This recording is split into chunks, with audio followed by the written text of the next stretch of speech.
सवाल पूछने पर ऑन कैमरा डॉक्टरों की दादागिरी, सोनोग्राफी रिपोर्ट में पुरुष की यूएसजी में दिखा दिया गर्भाशय। प्राइवेट फर्म के नाम पर पत्रकारों को रिपोर्टिंग करने से रोका। नमस्कार, जय भीम, जय जोहार। मेरा नाम है संजय और आप देख रहे हैं सतना न्यूज नेटवर्क। शहर के स्टेशन रोड स्थित सतना डायग्नोस्टिक सेंटर की कार्य प्रणाली उस समय सवाल के घेरों में आ गई जब एक 47 वर्षीय पुरुष मरीज की सोनोग्राफी रिपोर्ट में गर्भाशय दर्शा दिया। हैरान करने वाला यह मामला न सिर्फ मेडिकल लापरवाही को उजागर करता है बल्कि मरीजों की जांच रिपोर्ट की विश्वसनीयता पर भी गंभीर सवाल खड़े करता है। जानकारी के अनुसार उचेहरा नगर पंचायत के अध्यक्ष निरंजन प्रजापति को पेट में तकलीफ होने पर 13 जनवरी को सतना डायग्नोस्टिक सेंटर में सोनोग्राफी जांच कराई थी। रिपोर्ट मिलने के बाद जब उसे देखा गया तो उसमें पुरुष मरीज के शरीर में गर्भाशय की उपस्थिति दर्शाई गई। फरियादी ने मामले की शिकायत सिटी कोतवाली थाना में की है। श्री प्रजापति ने लिखित शिकायत दर्ज कराते हुए कहा कि जिम्मेदार जनप्रतिनिधि होने के बावजूद उनके साथ ऐसी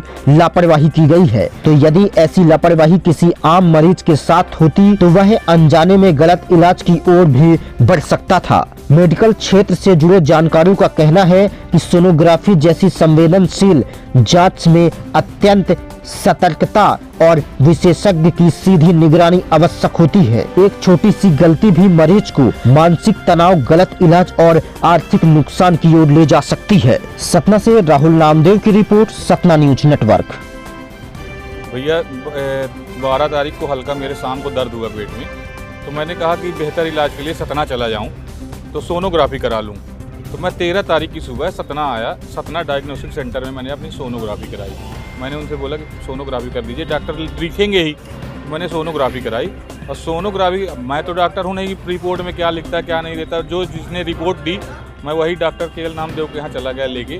उन्होंने दवाई लिखी और दवाई लिखने के बाद दर्द मेरे बहुत था, तो मैंने डॉक्टर साहब से बोला सर मेरे को दर्द तकलीफ़ बहुत है, तो उन्होंने मेरे को दर्द का इंजेक्शन दिया और बोले कि आराम लग जाएगा। तो मेरे को आधा घंटे के लिए आराम लगा और आराम लगने के बाद मैं मतलब चल सकूं ऐसा हो गया। उसके बाद मैंने उनका जब एक खुराक डोज लिया उस दवाई का, अब जांच को देख के उन्होंने दवाई लिखी और उसके बाद जो मैंने एक डोज लिया तो मतलब इतना तकलीफ़ हुई मेरे को, इतनी तकलीफ़ हुई कि मेरा पेट एकदम पूरा सूज गया। अब सब चीज़ बंद हो गया। फिर मेरे को कहीं भी एकदम चैन नहीं हो रहा था। लेकिन एक सामान्य सा दर्द और इतना आसमान छूने वाला दर्द बना दिया इनकी ये रिपोर्टों ने। अब मेरे को कुछ समझ में नहीं आया। फिर बाद में जबलपुर मेरे को जाना पड़ा और अंततः जाके मैं जबलपुर से ठीक हुआ। अपने ज़िले की बेइज्जती है, कहना तो नहीं चाहिए, लेकिन उसने ये बोला कि मेडिकल क्षेत्र में भी ऐसे बरेदी हैं, मैं समझ नहीं सकता। देखिए भैया क्या है कि मरता क्या न करता।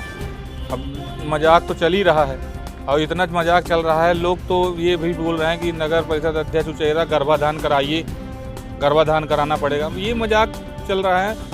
अंतर से पीड़ा तो है, अब बहुत प्रताड़ित भी हूँ और मेरे को अंतर मन से बहुत बड़ी ग्लानि भी हो रही कि मतलब क्या मेडिकल ने मजाक बना दिया मेरा। भैया ये तो मानसिक प्रताड़ना ही मानूंगा मैं।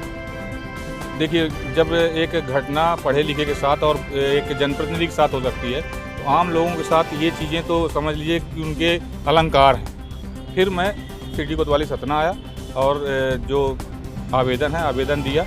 टीआई साहब ने आश्वासन दिया कि भाई हम पहले इसमें जांच करेंगे, मेडिकल काउंसिल से पूछेंगे, डॉक्टरों से पूछेंगे क्या रिपोर्ट है, कैसी रिपोर्ट है, उसके बाद हम कुछ कर पाएंगे। तो हमने आवेदन कर दिया है। उन्होंने आश्वासन दिया कि आवेदन पर आपकी कार्रवाई तो मैं चाहूँगा कि इनका सेंटर, ऐसे लोगों का तो सेंटर बिल्कुल चलना ही नहीं चाहिए, बंद होना चाहिए। नगर पंचायत अध्यक्ष हैं उचेहरा के निरंजन प्रजापति, उन्होंने जांच कराई सोनोग्राफी सेंटर में, सतना सोनोग्राफी सेंटर में। पुरुष हैं, उनको बच्चेदानी दिखाई गई उनकी जांच रिपोर्ट में। इस तरह की अनियमितता होती है तो जांच कितना प्रभावित कर सकती है किसी मरीज के लिए? ये शिकायत अभी आपके माध्यम से ही मेरे संज्ञान में आई है और इसको हम डेफिनेटली अपने रिकॉर्ड में लेकर इसकी जांच करवाएंगे कि कैसे इस तरह की रिपोर्ट जारी की गई है। सर जो पैथोलॉजी रिपोर्ट रहती है सर मरीज के लिए तो मर्ज को पहचान के लिए आवश्यक होती है, अगर इस तरह की लापरवाही हो रही है तो कहीं ना कहीं मरीज की जान से खिलवाड़ है। इस पर कानूनी रूप से क्या कार्रवाई हो सकती है विभाग के माध्यम से? बिल्कुल हम रिपोर्ट देखेंगे, रिपोर्ट का वस्तुस्थिति पता करके जांच करके और जैसा भी उसमें अगर कोई ऐसी चीज़ निकल के आती है तो आवश्यक कार्रवाई बिल्कुल सर इसी तरह का एक आयुष्मान हॉस्पिटल का मामला सामने आया है, पर जहाँ पे साक्षी चौरसिया नाम से जो वहाँ पे पैथोलॉजिस्ट हैं उनके सिग्नेचर रहता है और बाकी जांच जो वहाँ के ऑपरेटर करते हैं और झूठी रिपोर्ट तैयार होती है, तो इन पे क्या कार्रवाई होगी? इस पर आप जो भी दस्तावेज है वो हमको उपलब्ध कराएं तो हम उसको